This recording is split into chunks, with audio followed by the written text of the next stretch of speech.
Welcome to our channel Classic Spicy Kitchen CSK. வணக்கம், Classic Spicy Kitchen இலிருந்து அருணா. வாங்க, எல்லாரும் நல்லா இருக்கீங்களா? இன்னைக்கு நம்ம Classic Spicy Kitchenல தீபாவளி ஸ்வீட்டா சுருள் பூரி எப்படி செய்யறதுன்னு தாங்க பார்க்க போறோம். இந்த சுருள் பூரி நார்த் இந்தியாவில் ரொம்ப ஃபேமஸ்ங்க. டீ கடையில எல்லாம் கூட விற்பாங்க. இது டீக்கடை கஜாடா அப்படின்னு கூட பேரு. டீக்கடை கஜாடா, கஜாஸ்வீட், இப்படி நிறைய பேர் ஒவ்வொரு ஊர் பக்கம் ஒவ்வொரு மாதிரி சொல்கிறாங்க. நம்ம பக்கம் நம்ம சுருள் பூரி அப்படின்னு நம்ம சொல்கிறோங்க. இந்த சுருள் பூரியை லேயராக சாஃப்டாக ரோஸ் பெட்டல்ஸ் மாதிரி நம்ம எடுக்கணுன்னா நான் வீடியோவில் சொல்லக்கூடிய டிப்ஸ் எல்லாம் நீங்கள் கரெக்டாக ஃபாலோ பண்ணுங்கள். அப்போ தான் இதே மாதிரியான சுருள் பூரியை உங்களாலையும் செஞ்சு இதே மாதிரியான டேஸ்ட்டையும் உங்களால் ஃபீல் பண்ண முடியும். வாங்க, இந்த சுருள் பூரியை எப்படி நம்ம ரொம்ப ஈஸியாக செஞ்சிடலாம் அப்படின்னு பார்க்கலாங்க.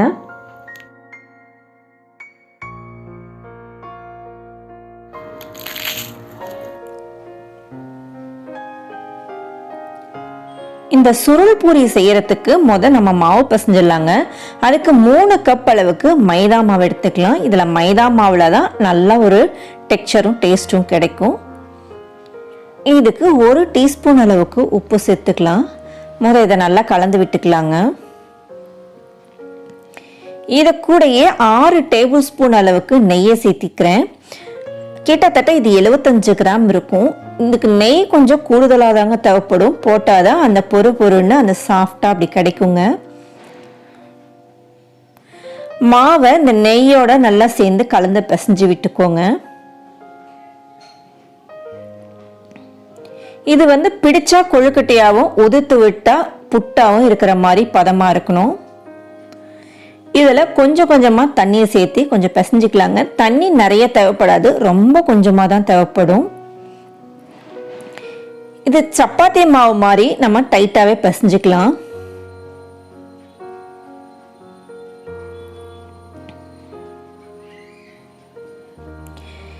இதே மாதிரி ஒரு 10 நிமிஷம் நம்ம பிசைஞ்சிட்டே இருக்கலாங்க.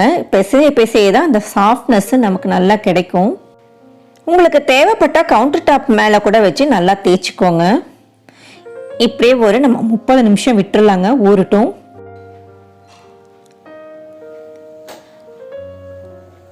முப்பது நிமிஷம் ஆயிடுச்சுங்க. மாவு நல்லா ஊறி சாஃப்டா இருக்குது. இதை மேலும் 5 நிமிஷம் நம்ம இதே மாதிரி பிசைஞ்சு விட்டுக்கலாங்க. நல்லா பஞ்ச் கொடுத்து பிசையறப்ப நல்லா மாவு சாஃப்ட் ஆயிட்டு வரும்.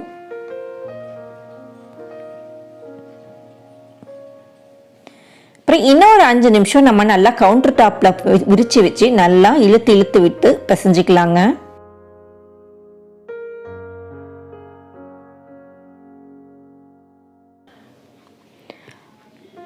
மாவை 2ஆ டிவைட் பண்ணி வச்சுக்கலாங்க.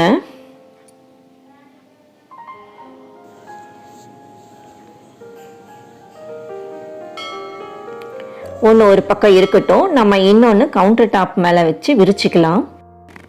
இப்போதான் முறையாக நம்ம சேனலை நீங்கள் பார்க்குறீங்கன்னா மறக்காமல் சப்ஸ்கிரைப் பண்ணி வச்சுக்கோங்க.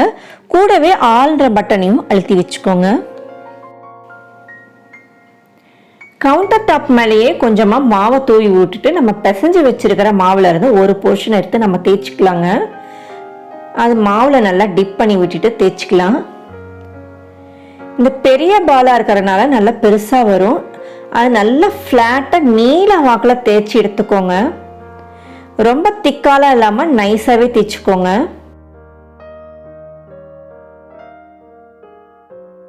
இந்த கார்னர்லாம் ஒரு ஷேப்புக்காக கட் பண்ணி எடுத்துடலாம்.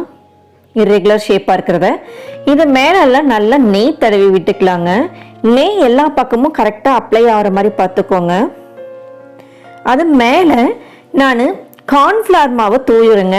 கார்ன்ஃப்ளவர் மாவு லைட்டாலாம் தூவலை, கொஞ்சம் நிறையவே எடுத்து தூவி வச்சிருக்கிறேன். உங்களுக்கு பார்த்தாவே தெரியும். அதை நல்லா தேய்ச்சி விட்டுக்கோங்க. அப்போதான் அந்த லேயராக சூப்பரான சுருள் பூரி நமக்கு கிடைக்கும். ஓரங்கள்ல இருந்து சுருட்டி விட்டுட்டு வரலாங்க. நல்லா டைட்டாக ரோல் பண்ணிட்டு வரணுங்க. இந்த மாவை கட்டாயமாக லூஸ் இருக்கக்கூடாது. லூஸ் இருந்தாக்க நல்லா வராது. மாவை நல்லா டைட்டாக அப்படி அழுத்தி தேய்ச்சி விட்டுக்கோங்க. ஓரங்களில் மட்டும் கொஞ்சமாக தண்ணி எதனா வச்சு நம்ம அப்ளை பண்ணிட்டு டைட் பண்ணிக்கலாம். பிரிஞ்சு வராமல் இருக்கும்.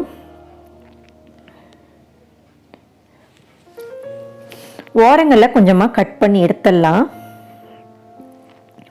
இது ஒரு விரல் அளவுக்கு வச்சு நம்ம அளந்துட்டு ஒரே அளவாக வர்ற மாதிரி நம்ம கட் பண்ணி எடுத்துக்கலாங்க. பாருங்க, நம்ம ரோல் பண்ணது உள்ள லேயர்லாம் தனியாக தெரியுது.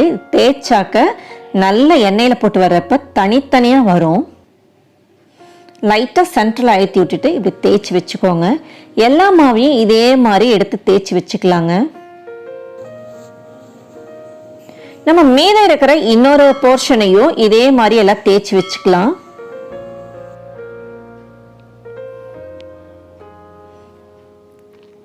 எல்லாத்தையும் தேய்ச்சி எடுத்துக்கலாங்க. அதுக்குள்ள நம்ம சுகர் சிரப் ரெடி பண்ணிக்கலாம். 1.5 கப் அளவுக்கு சர்க்கரையை நம்ம பாகு காய்ச்சிக்கலாங்க. அதுக்கு 1 கப் அளவுக்கு தண்ணி சேர்த்து நல்லா கரைய விடலாம். சர்க்கரை நல்லா கரையட்டுங்க. சர்க்கரை கரைஞ்சிடுச்சு, நல்லா கொதிக்குது. இதில் 1 டீஸ்பூன் அளவுக்கு ஏலக்காய் தூள் சேர்த்துட்டு கலக்கி விட்டுக்கலாம். நமக்கு இதுக்கு 1 கம்பி பதம் தேவைங்க. கொதி வர ஸ்டேஜில் இருந்து 5 நிமிஷத்தில் நமக்கு 1 கம்பி பதம் வரும். பதம் வர ஸ்டேஜ் ஆயிடுச்சு. அதனால 1 டேபிள் ஸ்பூன் அளவுக்கு நான் லெமன் ஜூஸை சேர்த்துக்கிறேன். அப்போதான் இந்த கன்சிஸ்டன்சி மாறாமல் இதே மாதிரி இருக்கும். பாருங்க, 1 கம்பி பதம். நம்ம ஒரு பக்கம் இருக்கட்டும், சுருள் பொரியெல்லாம் பொரிச்சுக்கலாங்க. எண்ணெய் நல்லா காஞ்சிருக்குது. இது மீடியம் ஃப்ளேம்லேயே இருக்கட்டும். இப்போ நம்ம ஒரு சுருள் பூரியாக போட்டு எடுத்துக்கலாங்க. ஒன்றொன்னா போட்டால் தான் நமக்கு நல்லா வரும். ஒரு 10 செகண்டில் திருப்பி விடுங்க. இப்படி சூடான எண்ணெயை சைட்லலாம் ஓரங்களில் இப்படி எடுத்து விடுங்க நல்லா. அப்போ நல்லா பூ மாதிரி விரிஞ்சி வரும். ஒவ்வொரு லேயரும் தனித்தனியாக வரும். ஒவ்வொரு லேயரும் தனித்தனியாக கிறிஸ்பியாக இருக்கும். இதே மாதிரி நம்ம எல்லா சுருள் பொரியும் போட்டு எடுத்துக்கலாம். உங்களுக்கு கொஞ்சம் நேரம் ஆகி எக்ஸ்பீரியன்ஸ் ஆயிடுச்சுனாக்க நீங்கள் 2 சுருள் பொரியாக கூட போடுங்க. ஆனால் பல்காக எல்லா சுருள் பொரியும் போட்டுற வேண்டாம். உங்களுக்கு தனித்தனியாக அப்படி லேயராக வரணும்னா கட்டாயமாக ஒன்றொன்னாவோ 2 போட்டால் தான் வரும். நம்ம இப்படி எண்ணெயை எடுத்து தெளித்து விடணுங்க. அப்போ தான் அந்த மாதிரி ஒரு லேயராக நமக்கு ஃபார்ம் ஆகி பூ மாதிரி வரும். எல்லாமே ரோஸ் பெட்டல்ஸ் விரிஞ்சு வர்ற மாதிரி ரொம்ப அழகாக வருங்க. எல்லா சுருள் பூரியும் இதே மாதிரி போட்டு எடுத்துடலாம். இது எல்லாத்தையும் நம்ம ஜீராவில் டிப் பண்ணிக்கலாம். சுருள் பூரியை ஜீராவில் போட்டுட்டு அது மேலே நம்ம இந்த ஜீராவை எடுத்து ஊற்றலாங்க, சர்க்கரை பாகுவை. ஒவ்வொரு சுருள் பூரியும் இப்படி 30 செகண்ட் மட்டும் ஜீராவில் ஊறினா போதுங்க. சூப்பரான டேஸ்ட்டாக கிறிஸ்பியாக ரொம்ப நல்லா இருக்கும். இதே மாதிரி நம்ம எல்லாத்தையுமே எடுத்து வச்சிடலாங்க. இது நிறைய வேலை மெனக்கடுற மாதிரி இருந்தாலும் அப்போதாங்க டேஸ்ட் ரொம்ப நல்லா இருக்கும். பார்க்கறதுக்கும் ரொம்ப ரொம்ப அழகாக இருக்கும் இந்த சுருள் பூரி. உங்கள் குழந்தைங்களுக்கு இது மாதிரி செஞ்சு கொடுங்க, ரொம்ப என்ஜாய் பண்ணி சாப்பிடுவாங்கங்க. இந்த சுருள் பூரியை நீங்கள் உங்கள் வீட்டில் செஞ்சு பாருங்க. செஞ்சு எப்படி இருக்குதுன்னு எனக்கு கமெண்ட்ஸில் சொல்லுங்கள். இந்த வீடியோவை நீங்கள்லாம் ரசித்து பார்த்துருப்பீங்க, என்ஜாய் பண்ணியிருப்பீங்க அப்படின்னு நான் நினைக்கிறேங்க. இந்த வீடியோ உங்களுக்கு பிடிச்சிருந்துச்சுன்னா லைக் பண்ணுங்கள், உங்கள் ஃப்ரெண்ட்ஸ் அண்ட் ஃபேமிலிக்கு ஷேர் பண்ணுங்கள். இது வரைக்கும் நம்ம சேனலை நீங்கள் சப்ஸ்கிரைப் பண்ணாமல் இருந்தால் மறக்காமல் சப்ஸ்கிரைப் பண்ணிவிடுங்க. கூடவே வர பெல் பட்டனை அழுத்திட்டு ஆளையும் அழுத்திடுங்க. அப்போ தான் நம்ம போடுற வீடியோஸோட நோட்டிஃபிகேஷன்ஸ் எல்லாம் உங்களுக்கு உடனுக்குடனே வந்துடும். வாழ்க வளமுடன். நன்றி, வணக்கம்.